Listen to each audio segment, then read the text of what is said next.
Hi friends, आज हम बात करने जा रहे हैं दुनिया के सबसे धनी व्यक्तियों में शामिल और भारत के बिल गेट्स कहलाने वाले विप्रो कंपनी के चेयरमैन अज़ीम प्रेमजी के बारे में। उससे पहले अगर आपने हमारे चैनल को सब्सक्राइब नहीं किया हो तो सब्सक्राइब कर लीजिए और बेल आइकन दबा दीजिए ताकि जब भी मैं वीडियो अपलोड करूँ आपको नोटिफिकेशन आए। अज़ीम प्रेमजी एक इंडियन इंडस्ट्रियलिस्ट है। अज़ीम प्रेमजी आज के तारीख में भारत के 17 अमीर व्यक्तियों और दुनिया की टॉप 500 की लिस्ट में शामिल होने वाले व्यक्ति है। अज़ीम प्रेमजी अपने पिता के छोटे से साबुन बनाने वाली कंपनी को आज उस मुकाम पर खड़ा कर दिया है जिसमें 2 लाख से भी ज़्यादा परिवार का रोजी रोटी चलता है। अगर हम बात करें अज़ीम प्रेमजी की नेटवर्क की तो वो है 7.2 बिलियन US डॉलर, जो आपको सुनने में ज़्यादा नहीं लगता होगा, लेकिन हम आपको बता दें कि अज़ीम प्रेमजी हर साल अपने रेवेन्यू का मोर देन 70% ऑफ रेवेन्यू उनका अज़ीम प्रेमजी फाउंडेशन चैरिटी में देते हैं और ये फाउंडेशन भारत के पुअर बच्चों के एजुकेशन को बढ़ावा देता है।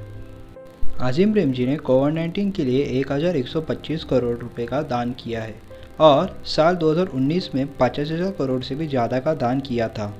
तो चलिए जानते हैं अज़ीम प्रेमजी के बारे में। तो ये कहानी शुरू होती है 24 जुलाई 1945 में, जब अज़ीम प्रेमजी का जन्म हुआ मुंबई के इस्माइल शिया परिवार में। अज़ीम प्रेमजी के पिता का नाम मोहम्मद हाशिम प्रेमजी था। अज़ीम प्रेमजी के पिता एक प्रोत्साहित व्यवसाय थे और इन्हें राइस किंग ऑफ ब्रूना भी कहा जाता है।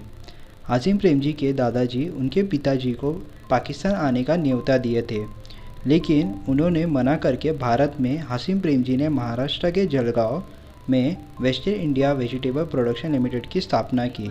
ये कंपनी प्राकृतिक और शुद्ध सनफ्लावर ऑयल और कपड़े धोने के 7-8 साल निर्मा को अज़ीम प्रेमजी ने अपनी 12th तक की पढ़ाई मुंबई में ही की।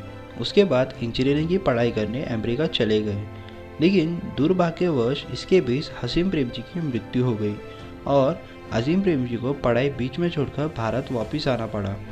मात्र 21 साल की उम्र में वे भारत वापस आकर अपने पिताजी के कारोबार को संभाले और साल 1980 में एक युवा उभरते हुए इंडस्ट्रीज में आया। अज़ीम प्रेमजी इंफॉर्मेशन टेक्नोलॉजी के इम्पोर्टेंस को और अवसर को पहचाने और कंपनी का नाम विप्रो लिमिटेड रख। IBM के निकासन से देश के इंफॉर्मेशन टेक्नोलॉजी IT सेक्टर में एक खालीपन सा हो गया था, जिसका फ़ायदा अज़ीम प्रेमजी ने भरपूर उठाया।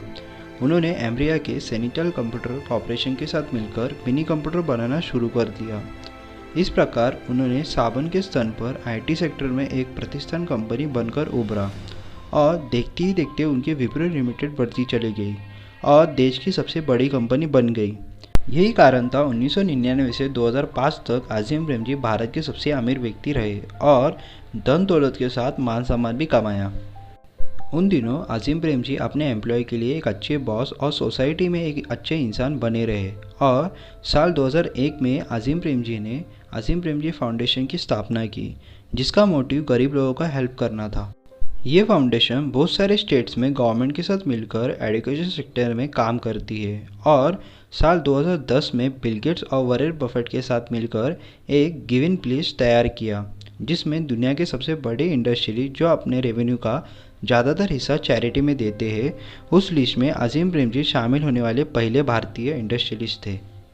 अज़ीम प्रेमजी का कहना था कि if God has given you wealth then you must think about other. इसका मतलब है अगर आपको भगवान ने सब कुछ दिया है तो आपको दूसरे के बारे में सोचना चाहिए और if people are not laughing at your goal then your goals are too small. इसका मतलब है अगर आपके सपने देखकर कोई भला बुरा और मजाक नहीं बनाता है तो आपके सपने बहुत छोटे हैं।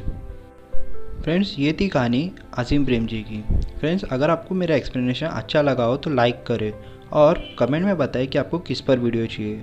और फ्रेंड्स, अगर आपने अभी तक हमारे चैनल को सब्सक्राइब नहीं किया हो तो सब्सक्राइब कर लीजिए और बेल आइकन दबा दीजिए ताकि जब भी वीडियो अपलोड करूँ आपको नोटिफिकेशन आए। Thanks for watching.